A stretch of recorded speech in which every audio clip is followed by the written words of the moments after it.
Okay, hey guys, welcome to Tabletop Corner. Today I'm just opening this WWE Heroclix Andre the Giant figure.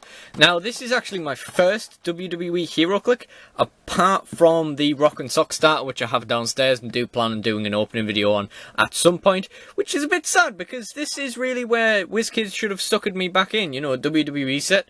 Three big things that have sort of influenced my life: WWE, Heroclix and Yu-Gi-Oh! We already had Yu-Gi-Oh! Heroclix.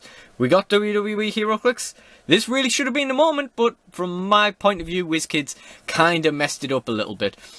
But anyway, as I was starting to sniff around the game again a few weeks ago, I kind of came across Andre the Giant, and I was like, this guy's really good. I kind of need to get this guy. And wouldn't you know it, I would have bet money that someone like Andre the Giant would be my favourite figure in the set, rather than someone obvious like Steve Austin or something.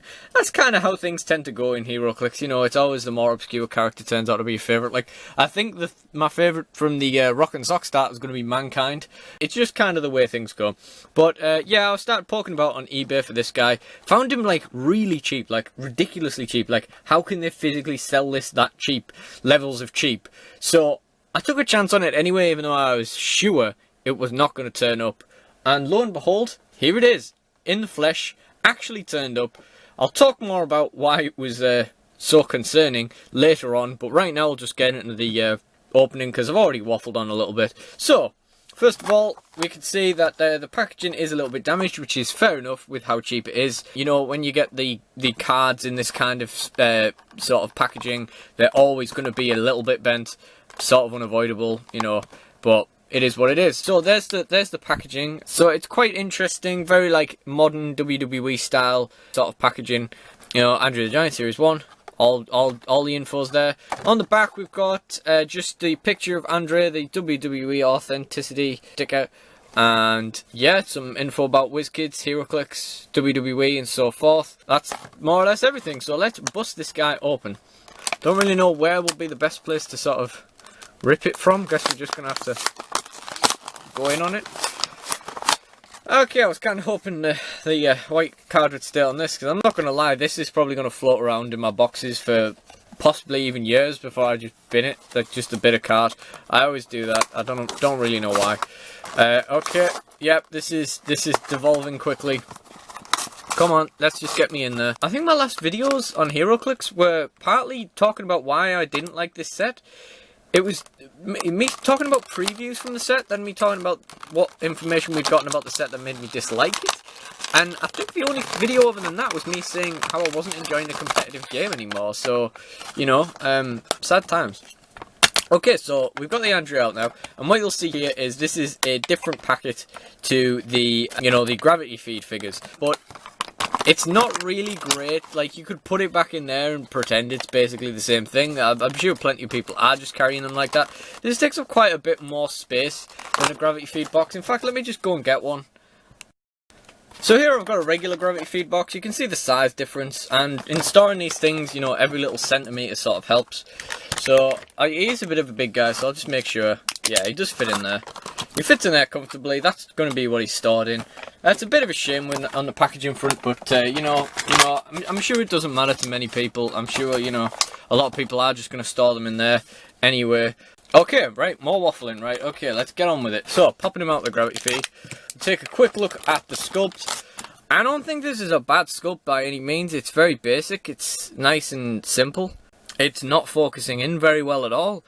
But, you know, it is Andre. It conveys it across very well. And I'm noticing quite a lot with the WWE stuff that the kind of, like, black lines are a bit, like, stodgy. There's not the best of paintwork there, but, you know, I can't exactly do it any better myself. Okay, that's a bit better.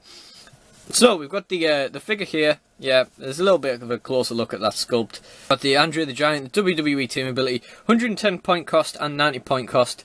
Point values. We've got that number 15 in the set. He's got Indomitable, which is, I believe, quite common in this set, which is nice. We've got, you know, the traits and stuff. And interestingly, we don't have Giant symbol. Now, I can understand that a wrestling version of a Giant is a little bit different in size to a, you know, superhero Giant, but it would have been nice if they just gave him it, you know, like, you know, it wouldn't have hurt. It could have been funny. You know, Wizkids do have a humorous side. So we'll take a look at the card next. Oh, that's another video I did. I did WWE Heroclix Smash or Pass.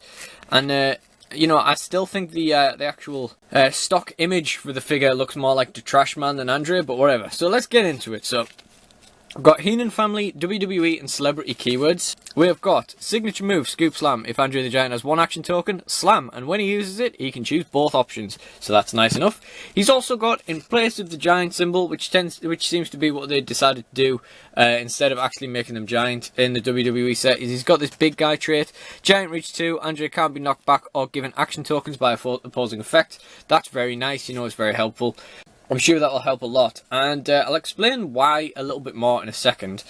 So next we have our final trait, which is, our special speed power, which I believe he has on every click. Sidestep Slingshot. When an opposing character that moved this turn misses Andre the Giant with a close attack, after resolutions, deal that character 2 damage and knock them back 2 squares. Now that is actually a really good ability. And Andre is kind of like really well suited to kind of what he does. Again, I'll explain that more in a second. We'll get into the special defense power first. Invulnerability, which is actually surprisingly rare in the WWE set. They seem to have favoured toughness on wrestlers rather than stronger damage reduces, which I guess is kind of fair enough. Superhero's probably going to beat a wrestler in a fight, but again, from a gameplay point of view, might have been nicer to just have some better damage reduces, but whatever. Invulnerability, when Andre the Giant will be targeted by outwit or opposing probability control, roll a d6. On 4 to 6, so 50-50 chance, instead that character can't use that power this turn. Not just they can't target Andre, they can't use that power this turn. So that's very good. And what all of this does, what all three of these things do, is increase the longevity of Andre, which is very cool. Because if we actually take a look at the dial, and this is sort of the love at first sight that happened when I looked at Andre for the first time. If you look at his dial, it's immense. It's ridiculous in length. It's 10 clicks long. So we're starting off with a 19 defense, which is going to be a little bit difficult to hit. So we've got more chance of getting this big boot ability off. And if they miss him, he's going to knock them back and do 2 damage to them. So the 2 damage might not go through because they might have a better damage reducer. Although played in the WWE sets, they're only going to have toughness at best most of the time. So chances are you're going to get 1 damage through. Either way, the 2 square knockback is like happening. And regardless, they're going to have to move again to try and close combat attack him again. Which means if they miss again, they miss the 19 again, you can just big boot them away again. It's not an action, it's nothing, it just happens. So, you know, that's very cool. We've also got the protection from outwit and prob and from opposing action tokens. And we can't be knocked back either, so there's no fear of knockback damage or anything like that. That's all going to help make this 10-click dial even longer. You'll also notice that the 3 clicks of invulnerability are followed by 7 clicks of toughness. Meaning this guy's just going to be horrible to try and damage the whole damn time. He's also got Indomitable, and his attack values are not bad at all. He drops to 9s on the last 3 clicks. But you know what, on a 10-click dial, that's probably fair enough. He has at least 3 damage on most of his clicks, 4 damage on the first 3, and the close combat expert on these sort of middle 3 or ending 3s. Quake, swapping to stun. Swapping the Quake, swapping to stun for the rest of the dial. Yeah, the full dial of speed powers and so on. And like I say, it's got the 110 point value and the 90 point value. But for 20 points, I'd much rather just include those.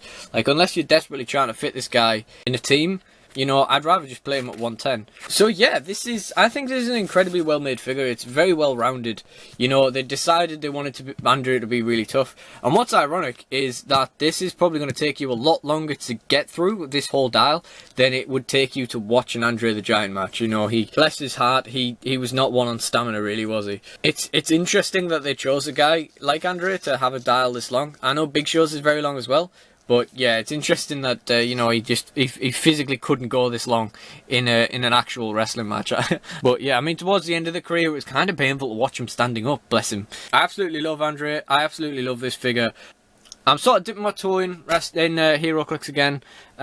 So yeah, there will be more WWE Heroclix stuff to come. The last thing I'll say just before I finish this off is I'll talk about why I thought this wasn't going to turn up. I found this on eBay for £3.45. Now, £3.45, you would struggle to post this over here for £3.45. With PayPal fees, eBay fees, you definitely wouldn't make any money. But this was apparently coming from America. But then it gets even more confusing because the store it was purchased from is based in the United Kingdom. And for all of these reasons, I was very confused as to what was going on with this figure. I messaged them to make sure it wasn't an error in the listing. They confirmed it wasn't. I ordered it. I was sure it wasn't going to turn up, but I thought, hey, PayPal protection, it's fine either way. And here it is. So I took a chance on him. And, you know, it paid off. So now I went back and ordered Kane and Eddie Guerrero. I did want Undertaker, but unfortunately he's gone out of stock. And the Mixed Match Challenge starter set. So we've got all that to open as well. Plus the Rock and Sock starter that I mentioned before. This video's gone on for a lot longer than I planned it to. So what I'm going to do now is I'm going to say goodbye. I'm going to say thank you for watching. I'm going to say please subscribe for more.